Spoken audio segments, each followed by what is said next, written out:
ஆனா ஆண்களுக்கு கூட பெண்கள் முன்னாடியே வந்துட்டீங்க, நம்மளால லேட்டாக தான் வராங்க. பெருமையாக இருக்கிறது. ரெண்டாவது பார்த்தீங்கன்னா, எனக்கு கொடுக்கப்பட்டிருந்த தலைப்பல்ல, நானே எடுத்துக்கொண்ட தலைப்பு. ஏன்னா எல்லாரும் தலைப்பை எடுத்துக்கிட்டாங்க, வேறு ஒன்றுமே இல்லை. சரி, என்ன எடுத்துக்கலாம், என்ன சாமி பேசுறீங்க அப்படின்னாங்க. என்னத்தை பேசலாம்? வாழ்வின் உயர்ந்த சம்திங்ல வாழ்வின் உயர்ந்த லட்சியம். அது என்ன உயர்ந்த? அதுவே தப்பு. வாழ்வின் லட்சியம் என்னவாக இருக்க முடியும்? யோசித்து பாருங்கள். ஆத்மராசாவை இங்கே அமர வைத்துக் கொண்டு, திருப்பார்கடலை அருகிலே வைத்துக் கொண்டு, உலகமெல்லாம் நின்று கொண்டிருக்கக்கூடிய மாணிக்க வாசகர்கள் இங்கே அமர வைத்து விட்டு ஞானத்தை தவிர வேறு என்ன பேசிவிட முடியும்? வாழ்வின் லட்சியம் ஞானமடைதல், அதில் மாற்று கருத்தே அல்ல. எப்படி நாம் ஞானத்தை தொலைத்து கொண்டு தேடிக்கொண்டிருக்கிறோம் தெரியுமா? ஒரு முறை ஒருத்தன் என்ன பண்றான், செல்லமாக வளர்த்த நாய்க்குட்டியை துரத்தி அடிக்க வேண்டும் என கவனிக்க முடியாது. அடிக்கணும், எப்படியாவது கொண்டு போய் வீட்டுக்குள்ள உள்ளவங்களுக்கு தெரியாம விட்டுட்டு வந்துடணும்ட்டு காரில் ஏற்றிக்கிட்டு அடுத்த தெருவில் போய் விட்டு வரான். முதல்ல வீட்டுக்கு வரான், வீட்டில் நாய்க்குட்டி இருக்கு. ஒரு மாசம் தாங்க முடியல. அது கொடுக்குற அன்பு தொல்லையை அவன் தொல்லையாக கருதுறான். திருப்பி அவன் மனைவி ஒரு நாள் வீட்டில் இல்லை, குழந்தைகள் ஒரு நாள் வீட்டில் இல்லை. திருப்பி அந்த நாய்க்குட்டியை அழைச்சிக்கிட்டு அடுத்த ஊரில் கொண்டு போய் விட்டு வரான். விட்டுட்டு காரில் வீட்டுக்கு வரான், வீட்டில் நாய்க்குட்டி இருக்கு. ஒரு மாதம் வெயிட் பண்ணுறான். திருப்பி எப்படா வீட்டில் உள்ளாங்க போவாங்கன்ட்டு. திருப்பி ஒரு மாதம் வருது. கூப்பிட்டுக்கிட்டு அடுத்த டிஸ்ட்ரிக்டை தாண்டி கொண்டு போய் விட்டுட்டு வீட்டுக்கு வர்றான், வீட்டில் நாய்க்குட்டி இருக்கு. முடிவெடுத்துட வேண்டியதான். இன்னும் ஒரு மாதம் ஆகுது. கூட்டுக்கிட்டு அடுத்த ஸ்டேட்டுக்கே கொண்டு போய் விட்டான். விட்டுட்டு திருப்பி வர்றதுக்கு அவன் வழி தரல. அப்போ கூகுள் இல்லை. வீட்டுக்கு ஃபோன் பண்ணுறான், நாய்க்குட்டி வந்துருச்சான்னு கேட்டான். நாய்க்குட்டி வந்துருச்சிங்க அப்படின்னா. நாய்க்குட்டியை வேற சொல்லி எனக்கு வரி தரலன்னா. இப்படித்தான் நம் ஞானத்தை தொலைத்து தேடிக்கொண்டிருக்கிறோம். ஆழ்ந்து புரிந்து கொள்ள வேண்டும். ஞானம் நாம் பிறக்கும் போது நம்மளுடன் இருந்தது. எப்படி? ஞானம் என்பது நாம் பிறக்கிறச்ச நம்மளுடன் இருந்தது. நாம் தான் கொண்டு விட்டுட்டு வந்துடுறோம். அது நம்மளை தேடிக்கிட்டே தான் இருக்கு. அதுல எந்த விதமான மாற்றம் நாம் அடையெல்லாம் தேவையில்லை. நாம் எரிய தெரியாமல் அமர்ந்து கொண்டிருக்கிறோம். நம்ம சுவாமிகள் கூட சொல்வார், மெய்ஞானமாகி மிளிர்கின்ற மெய்ச்சுடரே. அந்த சுடரேன்றதுக்கு நாம் தகுதி இல்லாமல் இருக்கின்றோமா என்ற சமயத்தில் பயமாக இருக்கிறது. ஏனில் நமக்கு எரிய தெரியவில்லை. ஏன் எரிய தெரியவில்லை? மைக்கு சரியா இருக்கா? சரி. ஏன் எரிய தெரியவில்லை? நம் மனசுக்குள்ளே இருக்கக்கூடிய வஸ்துக்களை தூக்கி எரிய தெரியவில்லை நமக்கு. எப்படி? ஏன் நமக்கு எரிய தெரியவில்லை? நம் மனதுக்குள்ளே போட்டு முங்கிக் கொண்டிருக்கிறோம் இல்லையா, சில வஸ்துக்களை, சில விஷயங்களை. அதை தூக்கி நமக்கு எரிய தெரியவில்லை. அதனால் நமக்கு எரிய தெரியவில்லை. எரிவதற்கு என்ன சொன்னாங்க, கோயில்களுக்கு என்ன கொடுக்கறது மாதிரி ஒரு பெரிய புண்ணிய உலகத்தில் கிடையவே கிடையாதுங்க. ஏன்னா மெய்ஞானமாகி மிளிர்கின்ற மெய்ச்சுடர்னு சொல்றாங்க. அதுக்கு மேல ஒண்ணு கிடையாது. அந்த சுடராக ஆகுவதற்கு உங்களுக்கு அந்த சமயம் எது வேணாலும் என்ன அணுகலாமா? என்ன அந்த சுடராக மாறுவதற்கு நம்ம முன்னாடி என்னவா ஆகணும்? குறைச்சபட்சம் விளக்காவது மாறணும். இந்த சுடராக ஆகுவதற்கு முதல்ல நம்ம என்னவா ஆகணும்? குறைச்சபட்சம் விளக்காவது ஆக வேண்டுமா? நம்ம வேற எப்படி எரிகிறது? இன்னொன்று விளக்கு நோட்டே ஒரு கருத்தை பதிவு பண்ண விரும்புகிறேன். எரியாத அலங்கார விளக்குகளை விட எரிந்து கொண்டிருக்கும் அழுக்கான அகல் விளக்குகள் அழகானவை. ஆழ்ந்து புரிந்து கொள்ள வேண்டும். நாம் அகல்கள். அழகாகவும் அகழ்ந்தும் எரிய நாம் கற்றுக்கொண்டோமானால் ஞானம் ஒரு பொருட்டே அல்ல. புல்லாய் அதுக்கு தகுதி என்னன்றதையும் இவங்க பார்க்கணும். ஏன்னா ரைட், கரெக்ட். என்ன குவாலிஃபிகேஷன் இருக்கு? புல்லாய், பூடாய், புழுவாய், மரமாகி, பல்மிருகமாகி, பறவையாய், பாம்பாகி. உங்களுக்கு தெரியாதனா இங்க சொல்லிடல. பயமா இருக்கவங்களாம் வச்சு நான் சொல்றதுக்கு, நான் ஏதாவது தப்பா சொல்லிட்டு கல்லாய், மனிதராய், பேயாய், கணங்களாய், வல்லசுரராகி, முனிவராய், தேவராய். என்ன இது கால்குலேட் பண்ணியிருக்காரு? எப்படி இந்த காம்பேக்டா கொண்டு வந்தாரு? உலகத்திலே முத இப்படி கொண்டு வந்தது மாணிக்க வாசகர் மட்டும்தான். அதுக்கு பின்னாடி சமீப நாட்கள்ல தான் ஜுவாலஜின்னு ஒன்று இருக்கு பார்த்தீங்களா, உயிரியல்ல ஒரு தொகுப்பை கொண்டு வந்தாங்க. புரோட்டோசோவா, போரிஃபெரா, சீலன்டிரேட்டா, பிளாட்டிஹெல்மந்தஸ், ஆஸ்ஹெல்மந்தஸ், அனலிடா, ஆர்த்ரோபோடா, மொலாஸ்கா, எக்கனோடர்மேடா, கார்டேடான்னு இதை அப்பயே சொல்லிட்டா நம்மால். இது இன்ன வரைக்கும் யாரும் ஜாயின் பண்ணி சொல்ல தெரியல நமக்கு.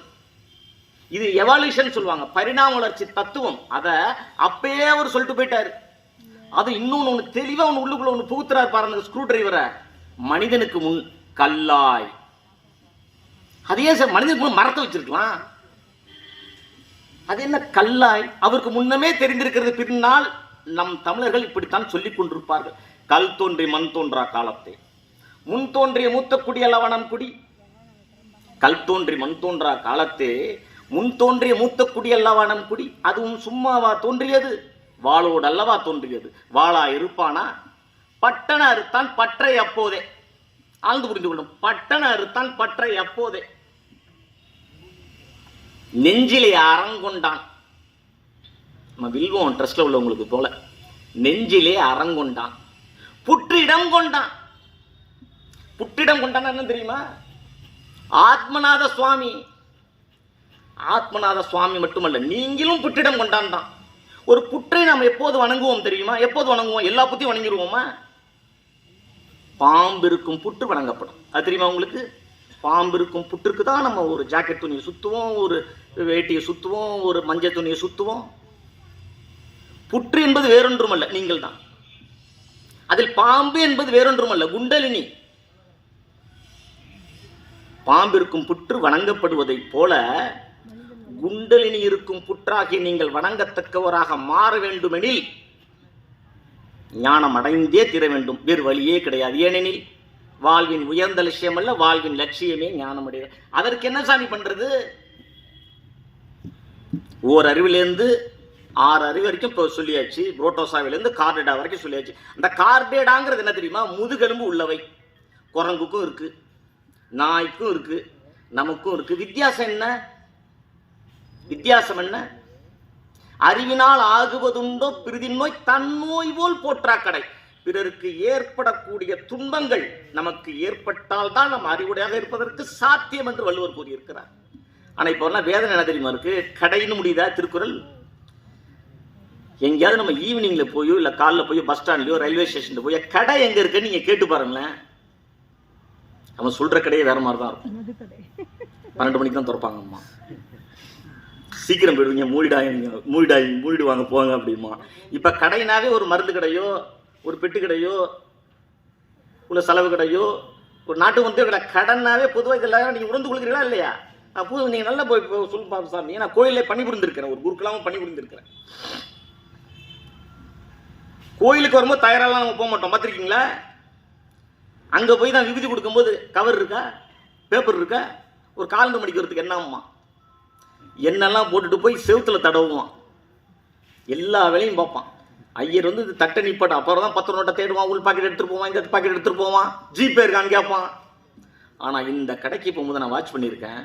கரெக்டாக 140 ரூபா 140 ரூபா, 140 ரூபா 140 ரூபா சில்லற, 170 150 ரூபா 150 கரெக்டாக எடுத்துகிட்டு போகிறான்.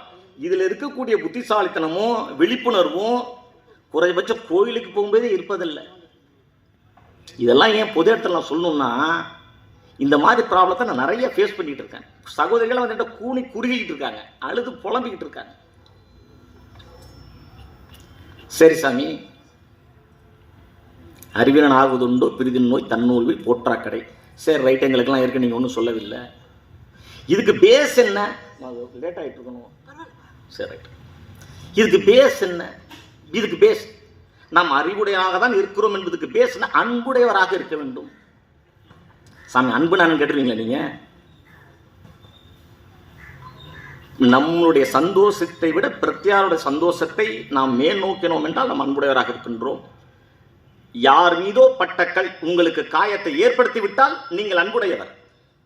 யார் மீதோ பட்டக்கல் உங்களுக்கு காயத்தை ஏற்படுத்தி விட்டால் நீங்கள் அன்புடையவர். நீங்கள் ஆத்மநாத சுவாமி. பலூன் விற்கும், ஆழமாக புரிந்து கொள்ளுங்கள். பலூன் விற்கும் சிறுமிக்கும் அதை வாங்கும் வயசுதான் என்று நீங்கள் தெரிந்து கொண்டீர்கள், நீங்கள் அன்புடையவர். பலூன் விற்கும் சிறுமிக்கும் அதை வாங்கும் வயதுதான் என்பதை உணர்ந்தீர்கள் என்றால் நீங்கள் அன்புடையவர்கள். சரி, அறிவையும் அடைஞ்சாச்சு, அன்பையும் அடைஞ்சாச்சு. நான் ரெண்டையும் மேட்ச் பண்ண வில்வம்னு ஒரு இடம் வருது. நான் நேற்று ஃபுல்லாக வந்து வில்வத்தை பற்றி கூகுள் சர்ச் பண்ணிட்டே இருந்தேன். அன்பும் அறிவும் பற்றி நிறைய சொல்லுதுங்க. என்னடா ஒரு சைவத்துக்கும் வில்வத்துக்கும் பெரிய கனெக்ஷன். சைவம்னா நான் சாப்பாட்டை சொல்லலை, நெறிமுறையை சொல்கிறேன். சைவத்துக்கும் வில்வத்துக்கும் என்னடா எவ்வளோ பெரிய கனெக்ஷன். உள்ளே போய் பார்த்தா வில்வத்துடைய வேர்கள் எதோட மேட்ச் பண்ணுறாங்க தெரியுமா? அறிவுடன். ஆழ்ந்து புறப்பட்டு அகழ்ந்து தேடுதல். வில்வத்தின் வேர்கள் இவங்க சும்மா வச்சிருக்காங்க, இதெல்லாம் தெரிஞ்சுதான் வச்சிருப்பாங்க நான் நினைக்கிறேன். வில்வத்தின் வேர்கள் அறிவுடன் சம்பந்தப்பட்டவை. வில்வத்துடைய அந்த ஸ்டெம் இருக்குல்ல, என்ன ஸ்டெம்னு என்ன, அந்த தண்டு, அது வைராக்கியம். அதுதான் வைராக்கியம். வில்வத்தின் கிளைகள், இப்போ ஒரு பிரான்ச் இருக்கு, அடுத்த வருஷம் 2 பிரான்ச் இருக்கணுமா? அதுக்கும் நான் வந்து பேசுவேன். சாமி கூப்பிட்டுருங்க. வில்வத்தின் கிளைகள் இருக்குல்ல, கிளைகள் என்ன? அன்பு. வில்வத்தின் கிளைகள் என்பது வேறொன்றுமல்ல, அன்பு. அதில் இருக்கக்கூடிய இலைகள் என்ன? விடாமுயற்சி. அந்த இலைகள் என்ன? விடாமுயற்சி. எவ்வளவு பறித்தாலும் நான் முளைப்பேன், எவ்வளவு வதங்கினாலும் நான் முளைப்பேன். அதனுடைய பூ என்ன? எதை குறிக்கிறதுடைய பூ? ஆனந்தம். இங்கிலீஷ்ல பிளிஸ் என்று சொல்வார்கள், ஆனந்தம். அதனுடைய பழம் அதுதான் ஞானம். அதை பற்றி பேசுவதற்காகத்தான் நான் வந்திருக்கேன். பேச ஆரம்பிக்கல சாமி நினைக்க வேண்டாம். அன்புனா வேற விதமான அன்பெல்லாம் இப்ப இருக்கு. நல்ல 2 நல்ல அற்புதமான இணைபிரியா நண்பர்கள் இருந்தார்கள். அவங்க 2 பேரும் ஒன்னா கிரிக்கெட் விளையாண்டுட்டே இருந்தவனுங்க. வயசாயிடுச்சு, ஒரு 60-70 வயசாயிடுச்சு. அவன் சொல்லிட்டான், தம்பி அப்பல நீ செத்து போனாலும் என் கனவுல வரணும், புரியுதா? சொல்லிட்டே தான் ஒரு டக்குன்னு செத்து போயிட்டான். 2 பேரும் நல்ல கிரிக்கெட் வீரர்கள். செத்து போயிட்டான், மேலே போயிட்டான். போன மறுநாள் கனவுல வர்றான், மாப்பிள்ள மேலே ஜாலியாக இருக்குடா, கிரிக்கெட் கொண்டெல்லாம் இருக்குடா, ஆனால் நாளைய மேட்ச்சில் ஓம்பேர் இருக்கிறாங்க. இந்த மாதிரி நட்பு, இந்த மாதிரி அனுபவம் இருக்கக்கூடாது. மேலே போயிட்டு அது மாதிரி சொல்கிறான் கனவுல வந்து. கேள, ஏன்னா ஒரு நீண்ட நேரம் ஆகிட்டு நான் பேச ஆரம்பிச்சு ஒரு 20 நிமிஷம் ஆயிடுச்சா சார்? இல்லை, ரைட்டு. சரி, அன்பு. அன்பு இருந்தாவே ஆட்டோமேட்டிக்காக நான் வரக்கூடிய அடுத்த எபிலிட்டி என்ன? சேவை. சேவைன்னா முதல்ல என்ன? பகிர்தல். பகிர்தல்னா என்ன? ஒன்றும் இல்லை, ஷேர் பண்ணுறது, அவ்வளோதான். நம்ம ஆளுங்க ஈஸியாக ஷேர் பண்ணுறது கவலையை மட்டும்தான் இருக்கும், அழுகையை மட்டும்தான் இருக்கும். மகிழ்ச்சியை கண்டிப்பாக இன்னொருத்தான் ஷேர் பண்ணிக்கவே மாட்டான். பகுத்துண்டு பல்லுயிர் ஓம்புதல் நூலூர் தொகுத்தவற்றுள் எல்லாம் தலை, திருவள்ளுவர் சொல்லியிருக்க. இந்த இடத்துல தலைன்னு வந்துட்டு என்ன தெரியுமா நினைச்சிடறான் நம்ம ஆளுங்க? அஜித் ரசிகர் திருவள்ளுவர்ன்ட்டான். ஏன்னா திருவள்ளுவர்ல எங்கேயுமே தளபதினு வராது, திருக்குறள்ல நிறைய தலைன்னு முடியும். செல்வத்துள் செல்வம், செல்வம் அச்செல்வம் எல்லாத்துக்கும் தலைன்னு வரும். அது மாதிரி சொல்லுவாங்க. பசங்க வந்து ஜாலியாக பேசிட்டு இருப்பானுங்க, இப்படியாவது ஊக்குவிக்கிறது, இப்படியாவது சொல்லுவாங்க. 2வது பார்த்தீங்கன்னா நம்ம ஆளுங்க இந்த இன்ஸ்பிரேஷன் பார்த்தீங்கன்னா இப்போ எக்கோ அடிக்குதுப்பா. இன்ஸ்பிரேஷன் என்ன தெரியுமா எடுத்துக்குவானுங்க? ஏதோ ஒரு கதாநாயகர்கள், சினிமா, டிராமா. ஏன்னா நம்ம சாமி மாதிரி ஆள் எடுத்துக்கலாமே. கதாநாயகர் வந்திருக்காரு, இங்கே ஒரு சாமி மாதிரி ஆள் எடுத்துக்கலாம், ஒரு இன்ஸ்பிரேஷனா, ஒரு முன்னுதாரணமா. நம்ம ஆளுங்க தேடுறதே சினிமா தேட்டர் தான் தேடுவோம். நம்மளுடைய தலைவர்களை நாம் இன்ன வரைக்கும் ஒரு கோயிலில் போய் தேடினதில்லை, ஒரு அறிவாளிகள் வட்டத்தில் நாம் தலைவர்களை தேடுவதல்ல. நாம் இன்று வரை நாம் அறிவாளிகளை சினிமாவில் தேடிக்கொண்டிருக்கும் வரைக்கும் நாம் நாணயம் அடைய முடியாது. ஏன்னா அவர்கள் யாரும் ஞானத்தை பற்றி பேசுகிறாங்க பார்த்தீங்களா? பேச மாட்டான். நீண்ட நேரம் எடுப்பதற்கு எனக்கும் மனமில்லை. ஆகவே காலமோ சுருக்கம், கருத்தோ பெருக்கம், நான் என்று விட்டால் வருவதோ பிணக்கம். வருகிறேன், வணக்கம். ஏன்னா அடுத்த நிகழ்வு நிறையா இருக்குது, நிறைய பேர் பேச இருக்காங்க. வாழ்த்துக்கள்.